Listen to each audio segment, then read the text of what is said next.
Infinite, infinite, infinite, infinite,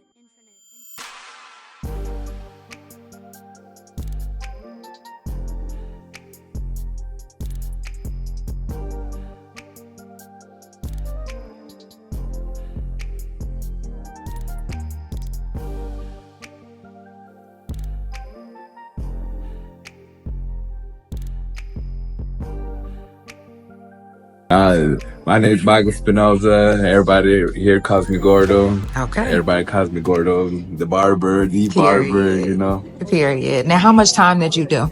I did 9 months in a DUI this last time, but I've been incarcerated 3 times before that. Drug charges, DUIs, and got a gun or whatever, you know. But I got out, what was it, December 19th, 2022.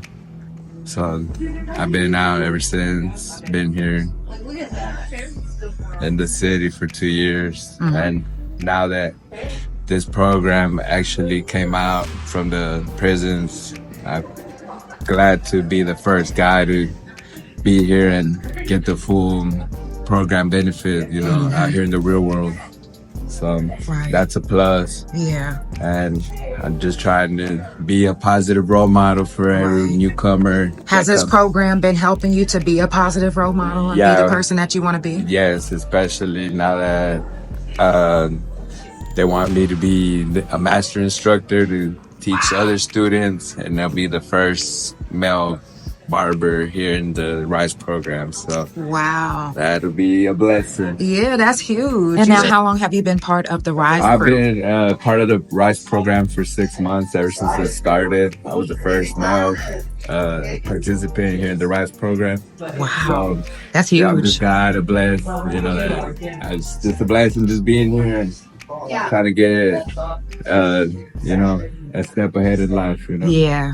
Has doing hair always been a passion of yours? Well, you know, here and there I would grab clippers, you know, but I never thought that I would pick it up as like a career, you know. But now that I had the opportunity and it came up, so now I'm just grateful that I'm doing this and being a part of this program. Now, what are some of your favorite things about the R.I.S.E program?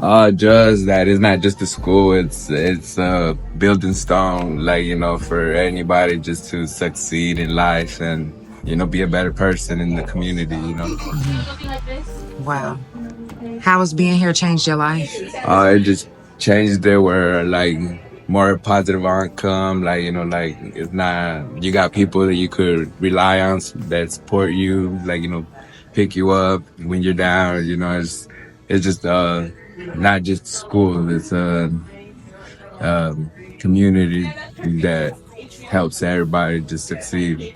We don't leave nobody down, you know. Positive role models, you know, all the way around. Right, so it changed your circle too. Yeah, exactly. Yeah. It changed from me being the only guy here, and all these girls, you know, they're pretty helpful at that. Taught me how to cut hair better, you know. Yeah. So I'm just glad. Hey, what was your life like a little bit growing up? It was rough, you know, just being first generation, you know, Mexican, being here, and, you know, my parents moved to the Panhandle, the Oklahoma Panhandle, where it was small town, you know, like they say, small town, big hell, you know. So, like, it was just a revolving door. I was incarcerated back and forth, you know, and this time around, my last time that I got out, decided to move to the city where now I'm here doing better, you know. My name is Tess. And Tess, is there somewhere they can find you and follow you, maybe support you? Instagram, Beautiful by Tess. All right, Beautiful by Tess. I'm about to do the bag number 6 for the cosmetology state board exam. I did like 1 through 4 on Friday. I'll do the back half of the test today. I'll be finished with my 1,500 hours next Friday. I'll be registering for state board on March 3rd. Wow. Yeah. Now, how long have you been in the program? So I was in the program since 2021. And then in 2022, I relapsed and lost my program while I was at Mabel Bassett. And then I got out in March, and I called Christy right when I got out. So when can I finish? And she said, we'll be opening the school in June. So I started here when it opened in June with 850 hours, and I'm finishing up right now. Wow. So you said you relapsed. Yes. How did your family feel about that? I did not tell my family. How did you feel about that for yourself? I felt like I was finally climbing out of the hole that I dug for myself, and I still threw it away. It taught me that I can't drink. Drinking leads me back. It just taught me that this is what's important, and that I have to make decisions every day, no matter how small the decision has to be. I have to make the right one. Mm-hmm. Now, what led back to you relapsing? Was it a situation? Was it just people, places, and things? Mm-hmm. I thought I was strong. I'd been sober in prison for 18 months. I was really proud of myself for that. And I made new friends. I always kept my circle small. I made new friends. And it just happened. I started drinking. I took one drink and I was back on meth in 2 weeks. Wow. It's that fast for me. And so I don't have a gray area. And I learned that about that relapse. Mm-hmm. Mm-hmm. And now, for somebody that's listening, what could you do or say to them that is maybe on the verge of relapsing, or what could you do to encourage them? Make safe choices. If something feels like it's a little bit too fun, if the people are a little bit too exciting, it's okay to live a boring life. It's okay to be at home and be bored, because when you're sitting in prison, you're not worried about the exciting people that you missed out on or the late night that you went out. You're sitting at home. You're sitting in your cell missing your kids. Mm. Now, how much time did you do? I did 6.5 years. Mm. Wow. And how long have you been out now? I've been out since March. Okay. All right. Now, y'all see it? You see what she got going on? Yes. Dolly. That's the facial. For 6. I think you lived like in the first half of my incarceration. Yes, yeah, I think you had just got there. Yeah. Yeah. I definitely remember that song and the talent show and all that. So, yeah, that's impactful. Yeah. And it was wild is, we was the very first band to ever get to perform live. Yeah. No other band had got to do that. And that's why some of the OG band members, they had been in the band for years. They started the band room. Yeah. So it was an excitement for them too. Was it contraband or? Yep, contraband. Okay, yeah. Yep. We changed it to, yep. Wow. Yeah. Wow. And yeah, I'm going to record it. And I was like, you know what? A lot of people probably don't remember that song. I said, I'm not going to do it. Yeah. Literally, like I said, I was there for 6, but not for 4. So that was like 10 years ago. Yeah. You know what I mean? So yeah, I remember it was very impactful. I was in her first class at Mabel, and I ended up getting my Cosmo license, and then I worked with Tony behind the front desk as like a tool cage orderly or whatever, and did my master instructor, and then I got out and put myself through barber school in Stillwater, and so now we're doing this. I knew that when I got my educator's license, I was going to help her. Right. But you never imagined on her and the old school talking about air run this, you know what I mean? Right. Now, what was that like for you? What was which part? Getting handed the whole school, like, here, run this. I mean, we got to do it. Somebody's got to do it. Right. You know what I mean? So it just is what it is at this point. Do it afraid. Fake it till you make it. Can't dazzle with brilliance, baffle with bullshit. You know what I mean? Yeah. Like she says, I can run it. I tell her I've been winging it. You know what I mean? Yeah. So you started out as one of the first class members. Mm-hmm. Yep. So I had just been believing and speaking into a thing when I first got there. Like, Lord, I know you got to bring me something, that will allow me to provide for my kids and not take me back to prison, and and it not be shameful. You know what I mean? Right. And so when that came, I was like, well, I never would have picked that had it would have been up for me, but I guess this is what it is. So she had like 17 spots to fill and like 260 applications, and I was able to secure a spot in that. So there's that. Wow. So 216 applications. So to get into the R.I.S.E program, you have to fill out an application? Yeah.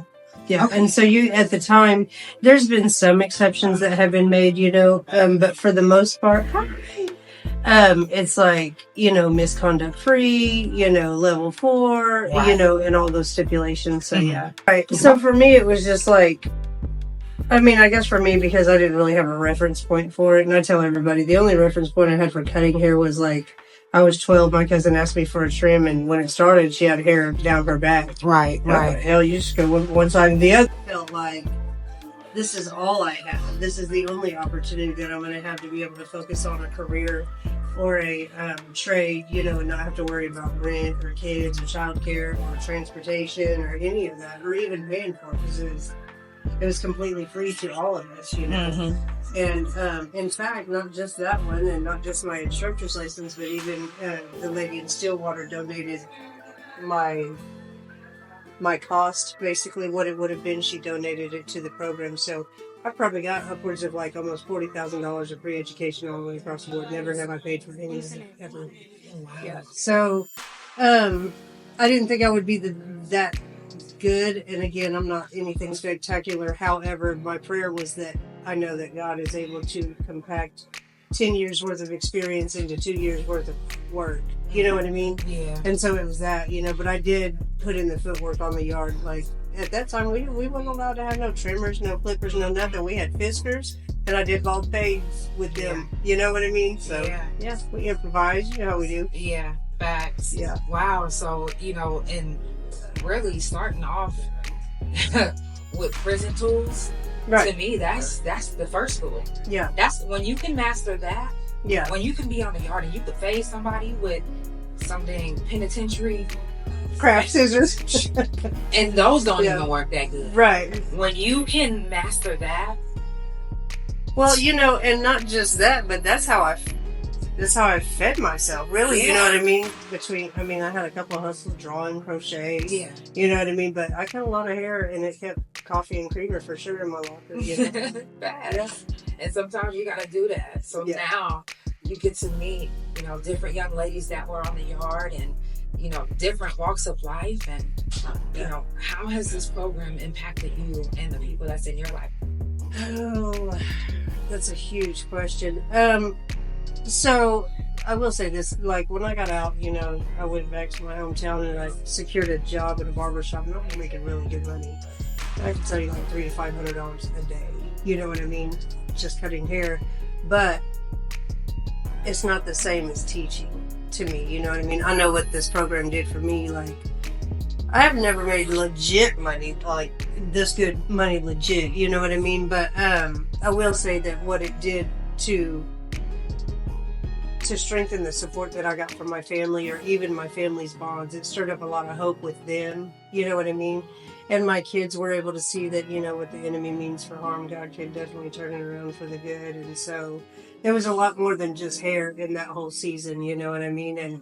And because I know what it did for me. And then when I got out, like I had opportunity after opportunity. I've had schools that don't even care or know if I can teach, but beat down my door wanting to employ me as an instructor, you know what I mean? And so that's all new to me. But so just because I know like what it did for my life, and I want to see that happen in other people's lives. I know that our situations vary in the details, but in the gist of things, you know what I mean? Like, who can use a free education, especially when you have been incarcerated or whatever, you know what I mean? So it's that. Yeah, I don't know, man. It is crazy. And now we have, the school at Maple Bassett. We're finishing construction on the one at Eddie Warriors. And then we have this one, and we have our guys from Clara Waters. Like, we've had a lot of people ask us, when are you going to take it into the men's prison? When are you going to take it to the men's prison? And Christy just hadn't heard from God on that issue. And then, lo and behold, they brought the men's prison to us. So there's that, you know what I mean?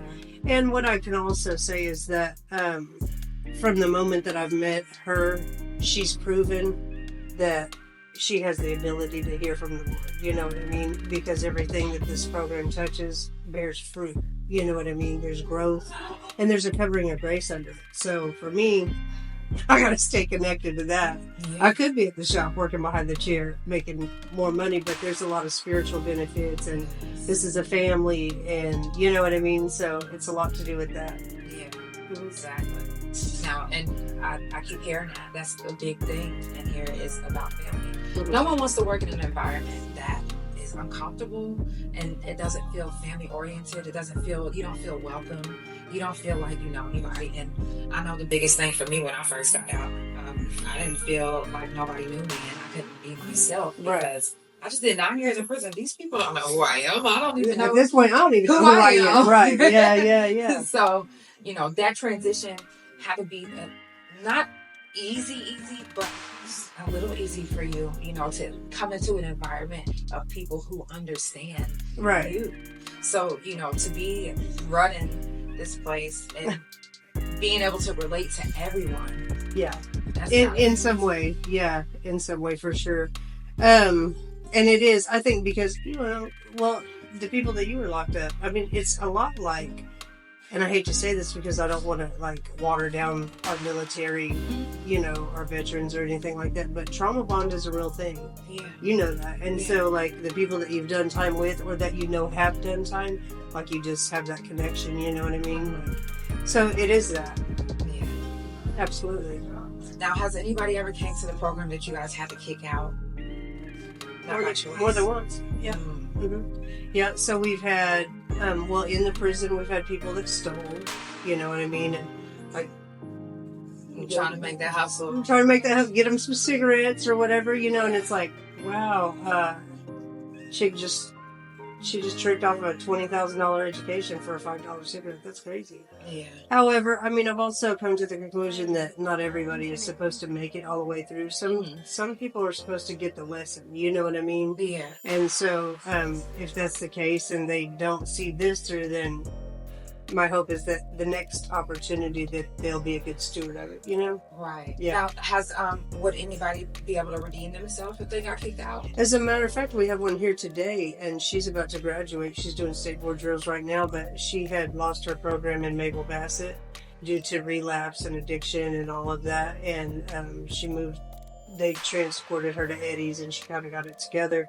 And then she beat down the door when she got out, and she made, you know, and so she's rocking it out right now. She really is. So, and I believe that she's gonna also step into being an educator as well. Mm-hmm. So yeah, we're definitely about second chances. We've let a couple people come back, you know. Now, what is something that you can just not come back from? I don't know. I feel like it probably take a lot, to be honest. I mean, we've never had nobody flip all the way out like get violent, but I wouldn't recommend it to, you know. Right. I wouldn't recommend it. I don't know. I haven't seen it yet. Good. Yeah. And I hope we don't, however. Right. So what can we look forward to coming up? Oh man, so I don't know if Christy told you guys, but we have a thrift store that we're opening up. Oh wow. Eddie's is almost done, so we'll be having that go on, and like it ain't no telling, you know, every time I come to work or talk to this Christy, it's something else, you know what I mean? And I just quit being surprised by it. Our kind of our motto around here is like fasten your safety belt, you know, or your safety harness, you know, because it's about to be moving, and it happens fast. All right. You know what I mean? So now, what are some encouraging words that you give to some of the future ladies or gentlemen? In this industry, everything that you do and try for the first time is going to feel very foreign and uncomfortable. And so I would say push through the barriers, do it afraid, you know, and just keep at it. And I feel like that can be applied to just about anything, you know. Yeah. Thank you so much. And I don't know if I asked you already. Can you tell everybody who you are and where you're from? Oh, Lord. I'm AJ. Here. So, I'm from Enid, Oklahoma. Yeah. But, you know, also from Mabel Bassett. Period. Yeah. Okay. All right. My name is Marty. I'm Korea. Okay. Now, you guys are part of the R.I.S.E program. Yes. Okay. Tell me how you got to be involved. I had signed up for ATC job interview at Clearwater. You know what I'm saying? I'm still incarcerated. But they canceled the interviews. And then out of nowhere, the case manager, he posted the flyer for this. I'm like, man, I'm about to do that because I used to cut. I came to school before, back in the past, so why not finish what I started? Right. Now, this wasn't just an opportunity just to get off? Nah. This is something that I've been wanting to do. You know what I'm saying? So gotta finish what I started. Right. That's it, you know. Facts. Now, what about you?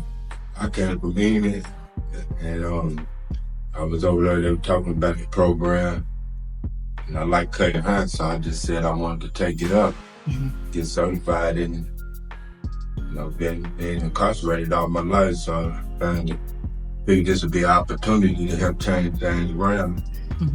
Now, you said you've been incarcerated all your life. Yeah. On this same case? No, I've been in and out. So. Now, what brought you back to prison? What makes you come back? Well, I had a gun. That's what they say. So it was just the time that they gave me opened up my eyes this time. I really had time to think about it. And I wasn't ready to go down this road no more, so I was just giving it up. And trying to do something better with my life. Right. And be there for my daughter. Yeah. And this program was really, since I've been coming here every 2 weeks, has been really helping me out. Can you tell us a little bit how it's been helping you out? Well, just been keeping me focused, like doing all the studying and everything, and just like giving me passion and keeping me forward, showing me that there's something better that I can do with my life instead of running the streets, and doing all that. Right. Now, do y'all believe if they would have had these type of programs, maybe when you first got in, do you think that it would have kept you out? Yeah, but it helped a bit. Yeah, because I'd have had a job, steady, just being a provider. But if they would have had them back then, like a lot of people wouldn't come back. And with this program, it's like a second chance. You know? Right. And what about for you? It was my first time in, but I feel like if I would have stuck to it before, probably wouldn't have came. Cause I would have been elsewhere for my time and something different. You said it was your first time in, so what led you up into your incarceration? Discharging the firearm, basically. You know what I'm saying? Now, do you feel like it was because you was trying to be hard in front of your peoples, or you just felt like you had a point to prove, or what was life going on with you then? Basically, it was a point to prove, I feel like, but at the same time, it probably could have been handled a different way, you know? But sometimes, some people, I let words get to me, mostly, so it led me to do something I shouldn't have done, you know? Now, have you still let words get to you, or has this program? Nah, I don't let words get to me like I used to. You know, that's part of my growth. Right. Yeah. Elevation is the key. Yeah, definitely. Facts. Now, what are you looking forward to after this program? I want to own my own business. I'm tired of working for people, tired of looking for jobs and stuff like that. This is a career that everybody gonna need their hair done. So I do locks, you know what I'm saying? Okay. So we getting two educations in one. So you're not just learning about hair? Nah, we doing everything. Cosmetology and barbering. Cosmetology holds more, so we getting, like you said, nails, feet, all that.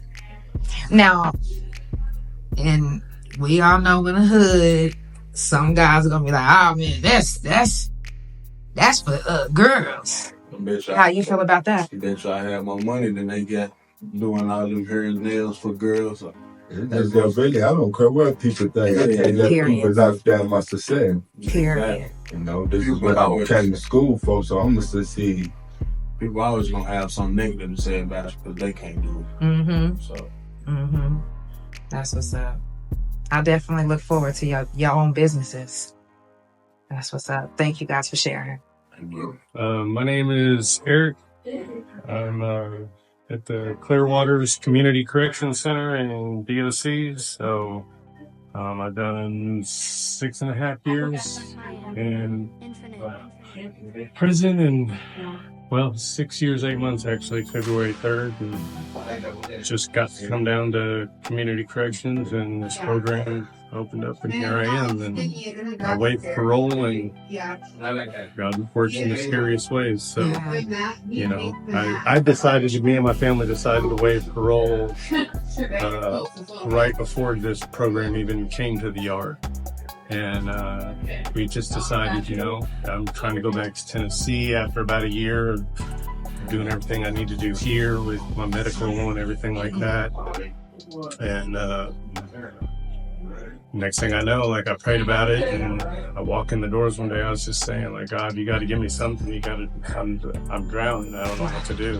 And I walked in the doors, and bam, there's the R.I.S.E program on the wall. And it was funny because I've been thinking, like, why do I got to be? I was in call centers before I got arrested for 17 years. I don't, warehouse work, factory work, HVAC, plumbing, all that stuff's great because we need them, but it wasn't me. Right. I got sat in a cubicle for 17 years. So what am I going to do? I have no career to look forward to anymore. I made bad decisions and put myself here, and can't blame anybody else but myself. But I didn't know where I was going to go, you know. And here I am. If you'd ever thought, anybody ever told me I was going to be a cosmetologist with a barber crossover and going for master instructor, I'd never believed it. So. Wow. And what's really wild is, you know, a lot of people don't actually waive parole. I waived parole too. I did 9 years. So that's huge. Now, what was the biggest thing that made you waive parole? So, one, it's day for day. 3 years, 4 months, day for day. And then dealing with the interstate compact and all that, and just talking to parole officers. You know, I worked in the fleet garage for DOC for 3 years. Mm-hmm. And they would come in, and I was the office clerk, and that was kind of, you know, my job from the other inmates. Find out as much information as you can every time someone new from the department. So parole officers come in, and I'm asking them, and they're like, they are trying, DOC, I will say, is trying to help people, because it's not just throw you back in prison. Mm-hmm. But there are still some things. It's the day for day. It's the, they don't care if you've done a certain amount. I'm on a domestic, you know, and I've done programs and everything like that. But if you've been out if you haven't done that program in so many, they might make you take that program again and pay for it.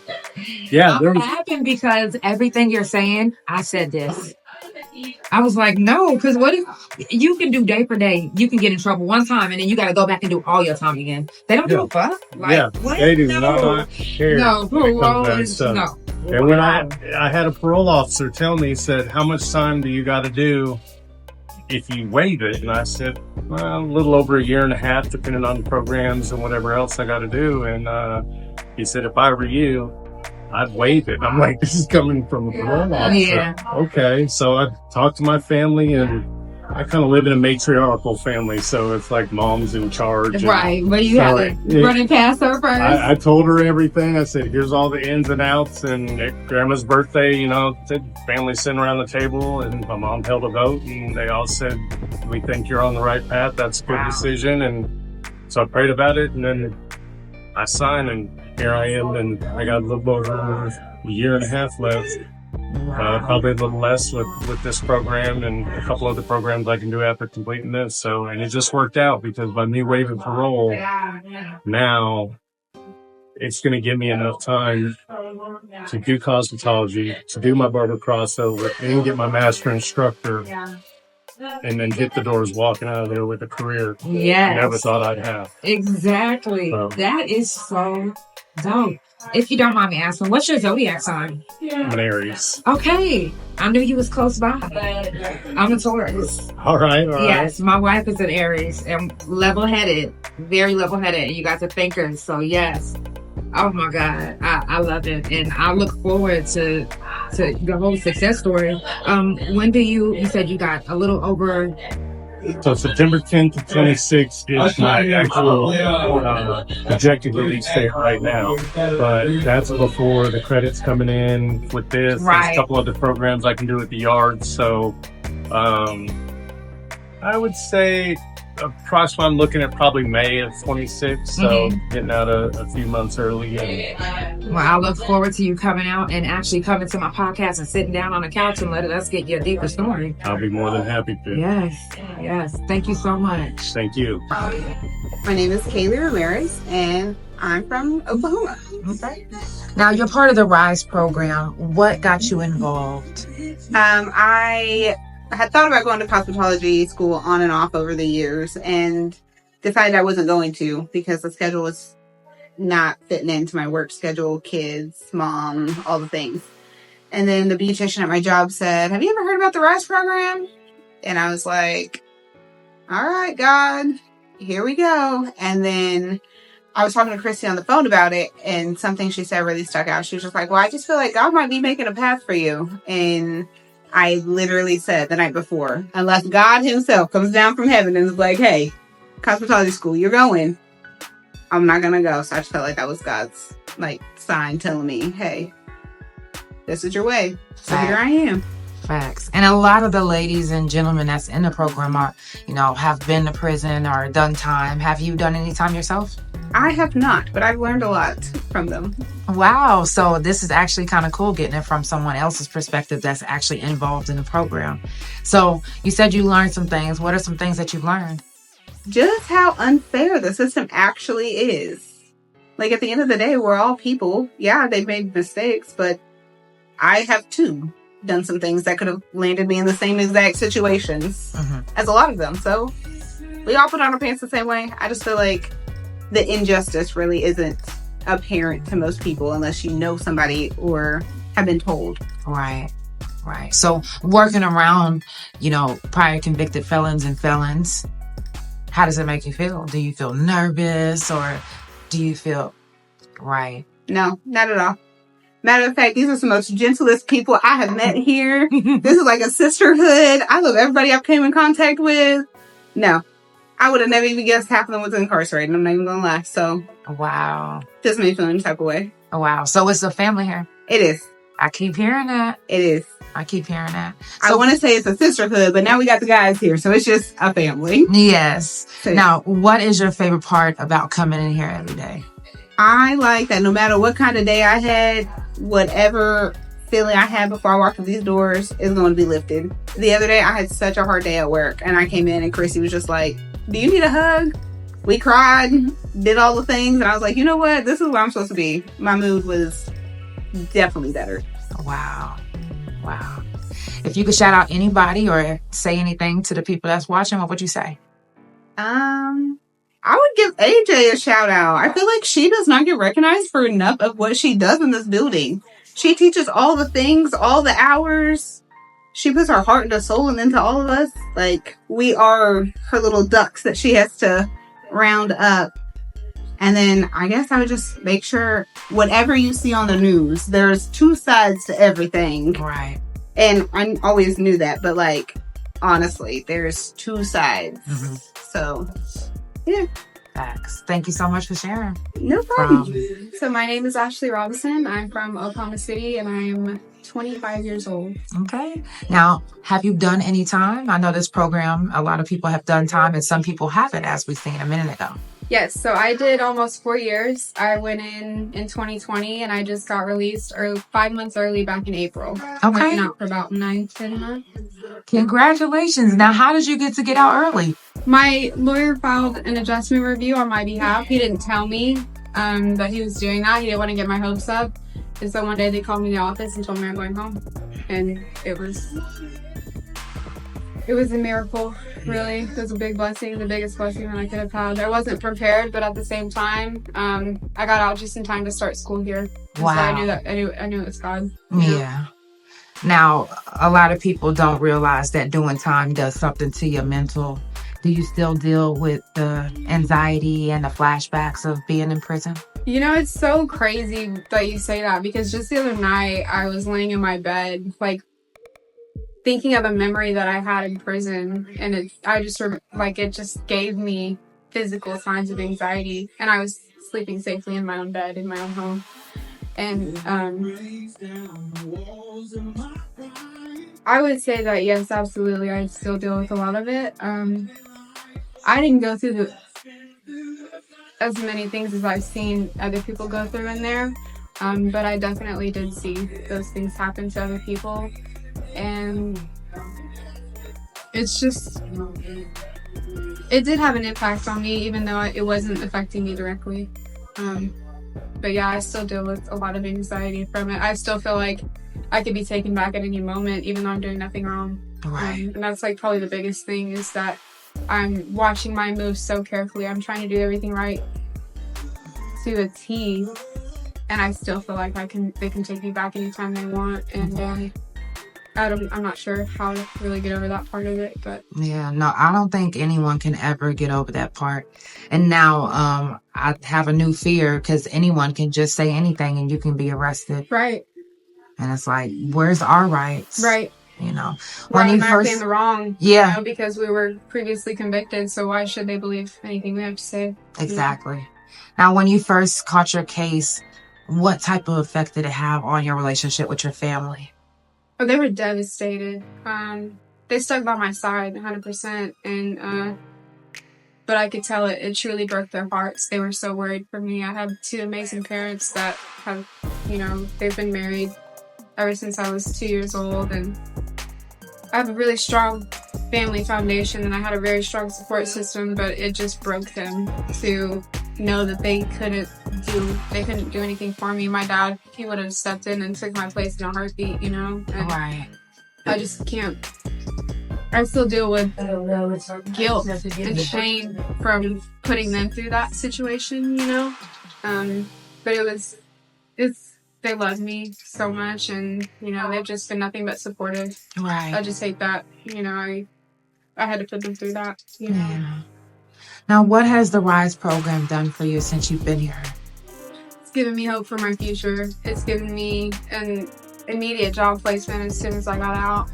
It's given me a strong community, a sisterhood. Anytime I'm having a bad day, anytime I'm going through anything, all I have to do is reach out to one of them, and they are nothing but uplifting and encouraging. And they've been in the same shoes as I've been in, so they know exactly like what I'm going through. And so it's so nice to be able to get out and to have people who have been through the same exact thing, and they're out here doing good and being successful. And if they can do it, I can do it too, you know? And it's just nothing but a strong support system.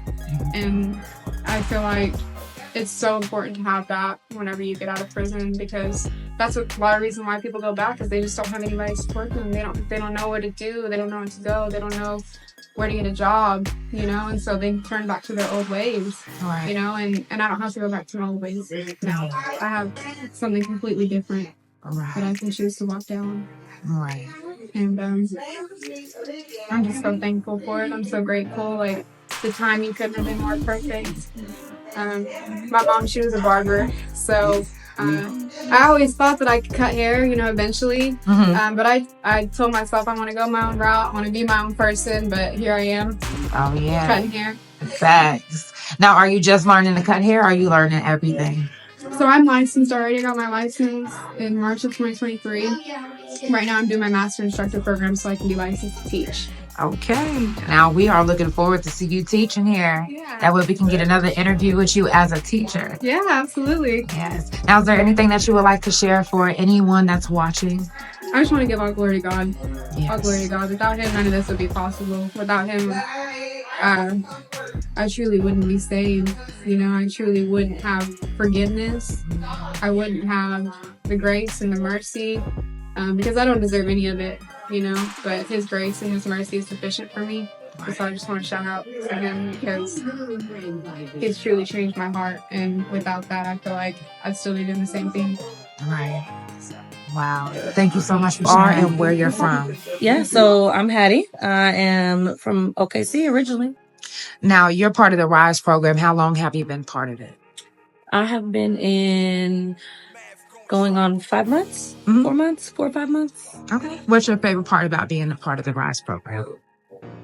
It's healing. When I have a long day and I come in after work every day, it's healing. No matter if it's a good day, a bad day, I could be sleepy and in no time I'm awake. Right. Yeah. Now, a lot of the ladies and gentlemen that's here, were either in prison or in prison. Did you experience that yourself, or? I have not, but I have loved ones who have been through it. And I'm here to support. I think everybody deserves a second chance. Mm-hmm. Okay, so being around other, people that's been locked up and felons and convicted felons, it doesn't make you feel any type of way, does it? Nope. We're all human. We all put our pants on the same way. Mm-hmm. That is so funny. The last person I asked said the same thing. It's the same. It's the same. I mean, I've made plenty of mistakes. The only difference between me and anybody else is I didn't get caught. Right. Wow. That's it. I mean, really. Now, what is the biggest thing that you guys encourage here? Positivity. Mm-hmm. God. Mm-hmm. You know, this is it's family. Mm-hmm. I knew I was locked in day one. Right.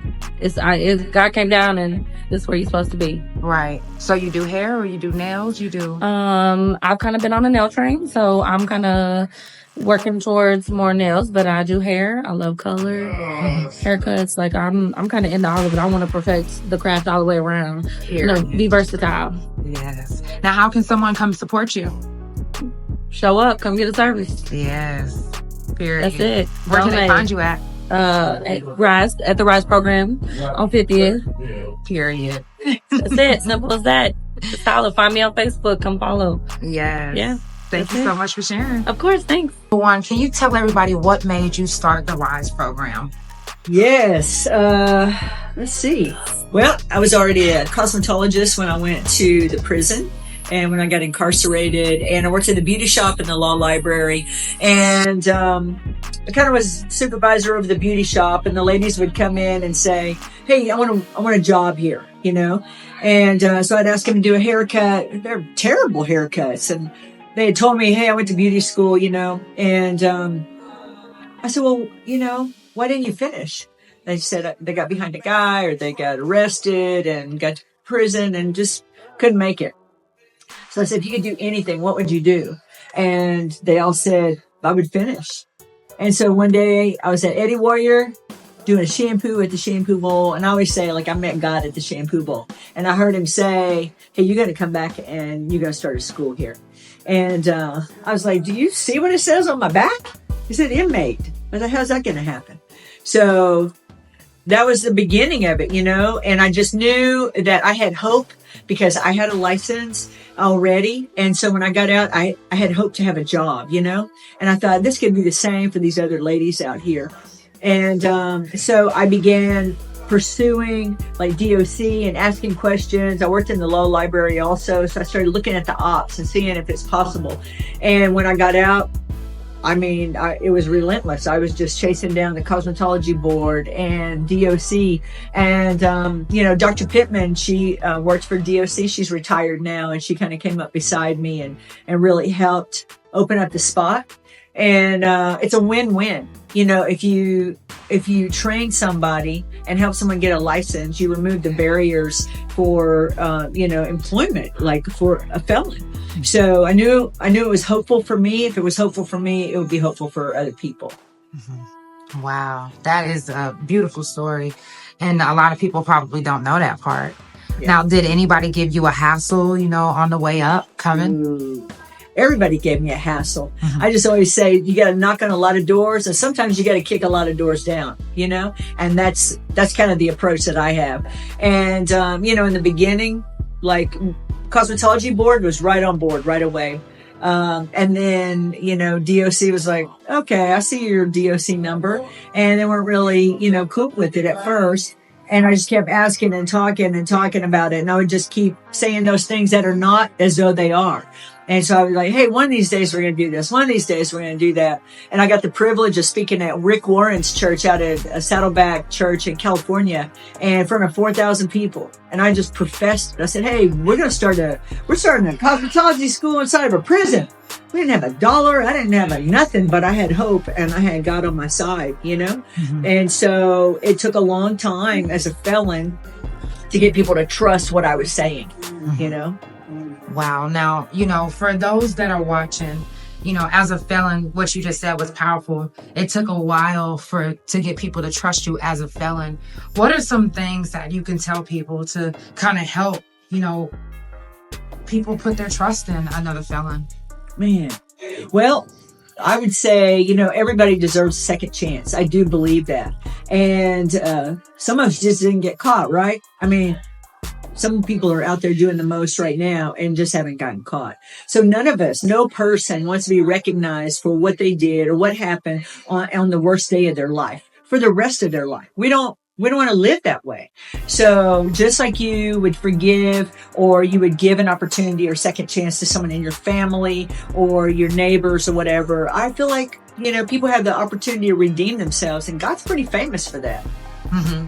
Yes. So I would say, go out on a limb and give people an opportunity. People are hardworking, especially felons who are on paper time or on probation, they have to work. They have to make a living. So they're the hardest workers. They can't mess up or they'll go back, So I would say if you invest in, formerly incarcerated people, you're going to get some awesome people who really are grateful that you gave them that second chance. It's life-changing. Wow. Now, what's the best thing that has happened to you since starting this program? Oh, my God. I mean, everything. Like, I probably could write a book. I just think about how God's been so good to me. He's expanded my territory personally. He's expanded my family with all my girls and now the fellows, coming out of the program. I get to be on the platform. I get to be a voice for the incarcerated, and I'm bold about it too, I had the privilege of being on the cosmetology board, and I get the privilege of telling them about how important it is to give, formerly incarcerated justice-involved individuals a second chance. Like, it's one of the few licenses that we could have, But the best part is, one of the best parts, I'll say, is, we have a sisterhood, we have a family, and watching them get their first job, watching them pass that test, watching them get their first car, get their kids back, get their first apartment, puppy, whatever it is, they reach out to me. And I'm like the other mom, and then they'll send me pictures. Hey, look, I bought this car. Hey, look at my first apartment. Hey, look at my license I got. And, there's just something about it. They know, and I pray that they know that I'm always going to be a cheerleader, and I'm going to say, good job. I'm proud of you. And I can just go on and on. The way that God's grown the program is mind blowing. I'm glad I don't wear a wig and be on the ground all the time. Like, I seriously, like, we've gotten to write laws. Like, we've got a law. And, man, to see other people win, like, that makes me so happy. Like, back in the day, women can, we can be catty, and, you're after my man or my money or whatever. Yeah. And so now, like, we're for each other, and that's a great reward for me. Yeah. I love it. Yes. So. Now, you said, you guys got to make a law. Can you tell the people about the law that you got to make? Yes. The laws and the rules in our cosmetology book were different for the school inside of prison. Well, we're the only one. So it didn't match up with what everybody else is doing on the outside.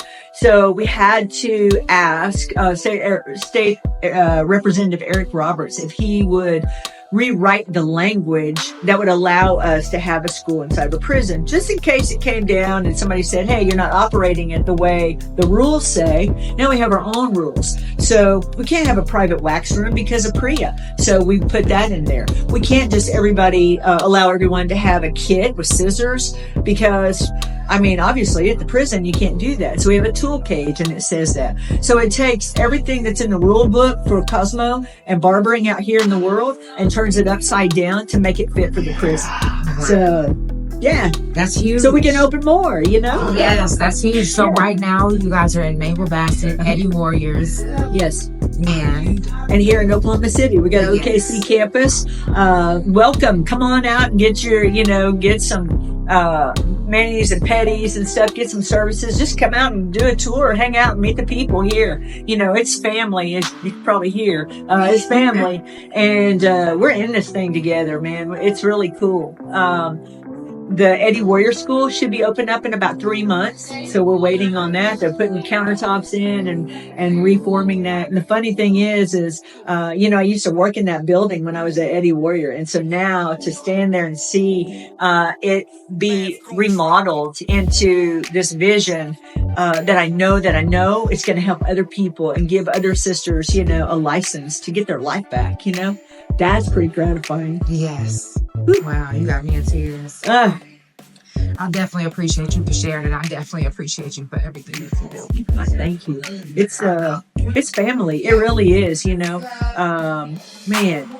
I didn't know until I went, I always say, if you see a need, you've been called. Maybe nobody else is doing it. Mm-hmm. And so if somebody else has wanted to do a school, it would have already been there. And so it was hard. I'm not going to lie, but if I can do it, you can do it. If I can do it, anybody can do it. I'm living proof, I don't take no for an answer. And sometimes you just got to be a trailblazer. Sometimes you got to turn things upside down and kick some doors down and don't take no for an answer, And I just want to encourage you also. Thank you for doing this. And I'm proud of you.